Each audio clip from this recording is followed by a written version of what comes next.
Seguimos en Pensar en Nada y bueno, damos por comenzado nuestro invitado, porque sí, el día de hoy, Elena. ¿Te Bien, parece? me parece muy bien. Bueno, y en la semana se dio, yo vi un posteo por ahí que alguien decía que era el día del sociólogo La y socióloga, el las, sociólogo, bueno, yo vi, todo eso. claro, tal cual. Por eso la saludábamos hace minutos nada más a la profe que tampoco se había enterado. Dijimos, bueno, vamos a ver de qué se trata y qué es ser un sociólogo. Y dijimos, bueno, vamos a hablar con algún sociólogo y en realidad la vida te va llevando por distintos caminos, a conocer distinta gente linda y uno conoce también sociólogos. Conocemos sociólogos, Así que mira. invitamos a un compañero, un amigo de la vida que nos ha llevado por distintos caminos y lo tenemos en contacto ya. Los saludamos a Luciano Salgán Ruiz. Elena y Diego, te saludamos de Pensar. ¿Cómo estás, Luciano?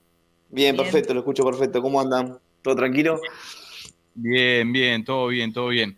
Bueno, decíamos que uno encuentra excusas para hablar con amigos, con compañeros, compañeras, seres queridos que por ahí no habla hace rato y encontramos la excusa justa para hablar con vos. ¿Qué tal? ¿Cómo estás? Bien, acá andamos. Acá andamos. Estaba escuchando el programa recién y como, a ver, la sociología es Ujú. una ciencia bastante crítica. Tengo que disentir con la compañera que habló antes, Ah, bien, compañera y se Bueno, armó colega, el debate, se armó el debate. como para empezar así bien picante el tema. No, a ver, respecto a las elecciones de Perú, que es algo muy trascendental para el campo nacional en toda América Latina, el- la candidata principal de los sectores populares era Verónica Mendoza. Sufrió un ataque tremendo de la derecha, en eso coincidimos con la compañera, pero también es cierto que en los últimos días, cuando ya se acercaba la primera ronda de las elecciones peruanas, ella criticó mucho a Venezuela y se alineó un poquito con la agenda mediática, no solo del Perú, sino también, por ejemplo, hizo una nota en New York Times y eso quedó en los sectores progresistas, de izquierda, del Perú, cayó muy mal y parte de esos votos también fueron a Pedro Castillo.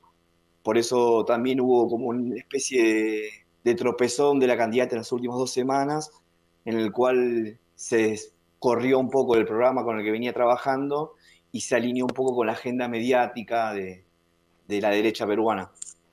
Quería Ah, hacer esa aclaración porque eso me no, parece bastante un importante datazo, para ¿no? entender sí, el sí, proceso de cambio.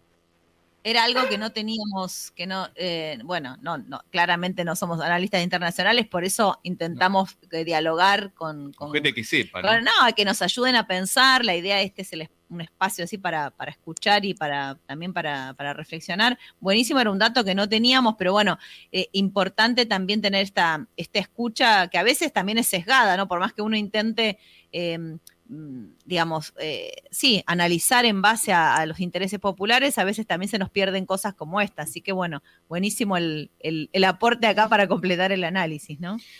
Y en ese sentido, Bueno, también teníamos que ver con esto de hablar. Está buenísimo el datazo que tira Luciano, porque, bueno, habla también de a veces de los candidatos, ¿no? Hay algunos candidatos que se encuentran posicionados en su plan y no se mueven, y otros que parece que las encuestas lo afectan demasiado y terminan tirando volantazos a último minuto, y son cosas que también parece que no, pero resta, ¿no? Mella la credibilidad en algún punto.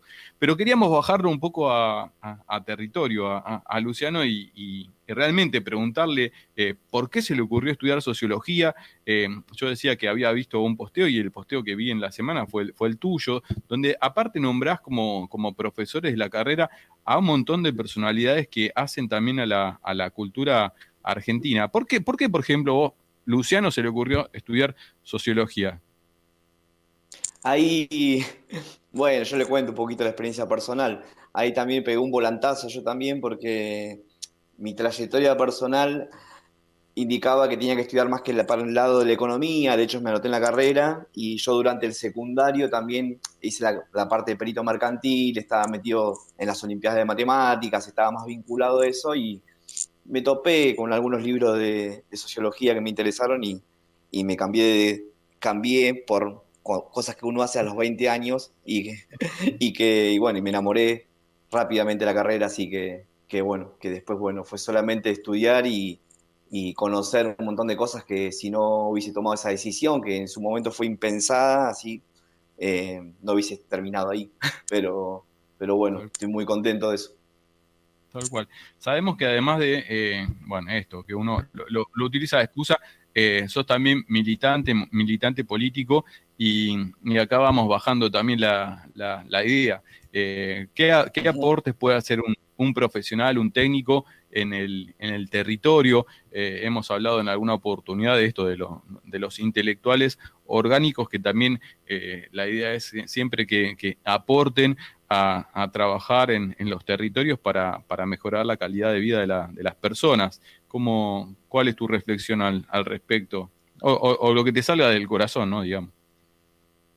No, yo ahí un poquito para hacer un aporte, un poco de dónde viene la carrera de sociología. También digo, primero obviamente sale en el siglo XVIII, XIX en Europa, como una respuesta a los cambios que había a partir de la Revolución Industrial, de la Revolución Francesa, de las élites, ¿no? Las élites necesitan conocer qué está pasando en el pueblo y surge ahí. Y en Argentina, particularmente, digo, el 3 de junio se festeja el Día del Sociólogo por el tema de que fue la primera cátedra de Lepiane, en el año 18, pero la fundación de la carrera fue en el año 57, la funda un sociólogo italiano, Gino Germani, que de hecho el Instituto de Investigación de la UBA lleva su nombre, y era un poco para entender y explicar lo que había pasado con el peronismo.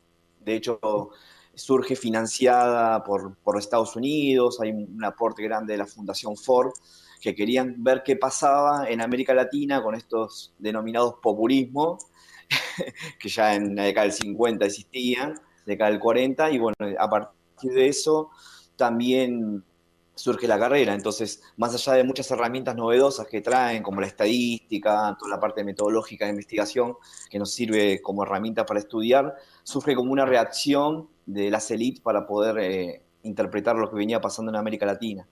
Entonces, a partir de eso también, digo, como todo conocimiento nuevo, también lo ha ido apropiando el campo nacional y popular, y digo, ahí surgen también en la década del 60, del 70, las cátedras nacionales, donde sale Horacio González, Alcide Argumedo, como una especie de reapropiación, ¿no? En el buen sentido, de la ciencia, al servicio ahí sí de otros intereses, sobre todo del peronismo, ¿no? Que es nuestra ideología nacional. Así que en parte de eso, digo, yo cuando me puse a estudiar sociología sentía que pasó justo después del 2001, digo, y sentía que necesitaba entender la sociedad en la que vivía. Eh, me parecía muy difícil explicarlo a partir de la cuestión económica solamente y necesitaba como más herramientas como para poder entender con 20 años qué es lo que estaba pasando alrededor en el país, con la pobreza, el grado de deterioro que tenía nuestra sociedad y bueno, me sirvió un poco para explicar y bueno, la política tiene que ver con la vocación de cada uno de transformar y tratar de ser partícipe de los procesos políticos y no ser un simple espectador, ¿no? Así que bueno, creo que eso es lo que podía aportar. Con lo que decís, no se me ocurre, digo, ¿no? Esta situación de que vaya separado lo intelectual de los que se dice coloquialmente los pies en el barro, ¿no? Como que tiene que estar ese diálogo o esa retroalimentación permanente porque si no queda en esto, ¿no? En una mera opinión o análisis así como muy abstracto y realmente no se transforma, ¿no? Porque digamos, no hay un contacto cotidiano.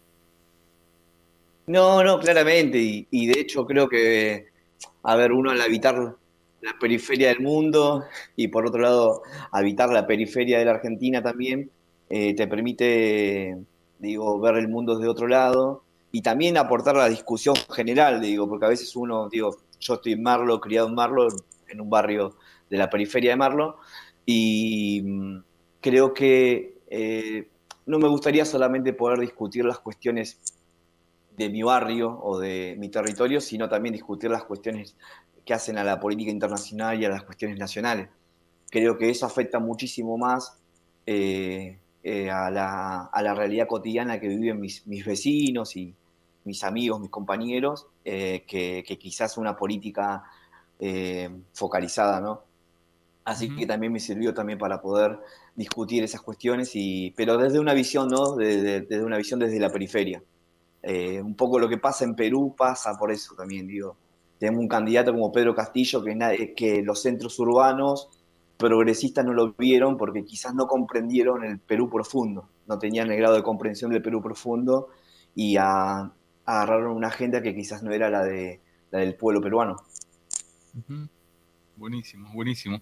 Y me quedo con esto que decías en algún momento, ¿no? El tema de la reapropiación, porque es verdad, hay muchas cosas que surgen de los movimientos sociales, pero hay veces que las élites son las que se ponen a tratar de investigar y analizar cómo seguir profundizando los sistemas de dominación, digamos, de alguna manera.